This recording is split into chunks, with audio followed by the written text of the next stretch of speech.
உலகெங்கும் பரவியிருக்கும் ஆன்மீக அன்பர்களே, ஜோதிட ஆர்வலர்களே, ஸ்ரீ குரு பகவான் யூடியூப் சேனல் நேயர்களே, அனைவருக்கும் இனிய காலை வணக்கம்.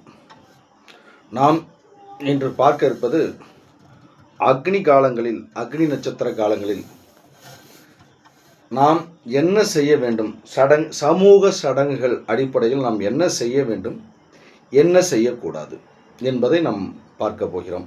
போன வீடியோவில் அக்னி நட்சத்திரம் என்றால் என்ன என்று பார்த்தோம்.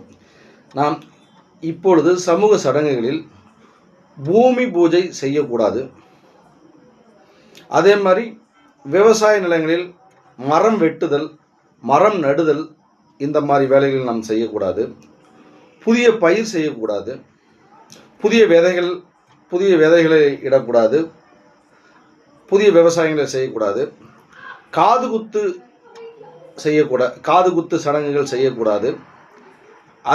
அதேபோல் புதிய வீடு கட்டுதல், கிரக பிரவேசம், அஸ்திவாரம் போடுதல், ஆக இந்த மாதிரி விஷயங்களை நாம் செய்யக்கூடாது.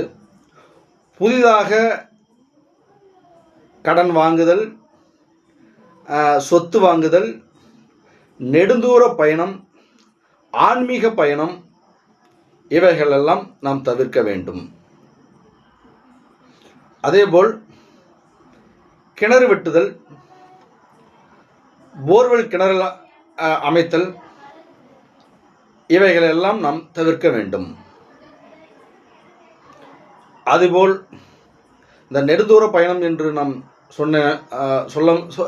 சொன்னோம் அல்லவா, அதில் அந்த ஆன்மீக பயணம், நடைபயணம் செய்யக்கூடிய அந்த ஆன்மீகாளர்கள் இவர்கள் எல்லாமே அதை கொஞ்சம் கருத்தில் கொண்டு தவிர்க்க வேண்டும். அதேபோல் சுப சடங்குகள் என சொல்லக்கூடிய நிச்சயதார்த்தம்,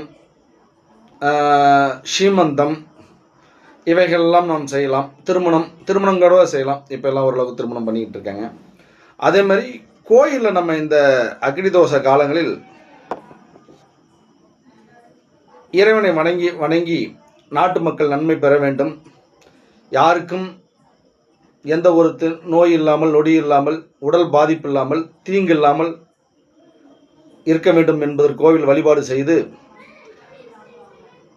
மக்களுக்கு தண்ணீர், மோர், நீர் சத்து உள்ள பழங்களை நாம் தானம் செய்வது மிகவும் சிறந்தது. நண்பர்களே, நாம் போடுகின்ற ஒவ்வொரு வீடியோவும் உங்களுக்கு தெரிய வேண்டுமென்றால் இந்த சேனலை லைக் பண்ணுங்கள், ஷேர் பண்ணுங்கள், சப்ஸ்கிரைப் பண்ணுங்கள். நன்றி, வணக்கம் உறவுகளே.